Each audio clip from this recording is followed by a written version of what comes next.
hello friends नमस्कार तंत्र ज्ञान ओडिया एक सेवन को आपको स्वागत बंधुगण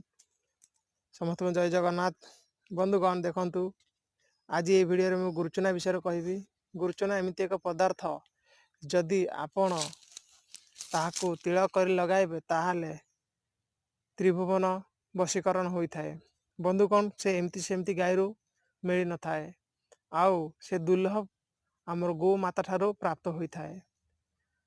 से पीत ठारे तीन प्रकार तीनटा गुटी टाइप थाए आउ जदि आपण क्या भल पाऊ था जदि से आपन को भल पाऊनी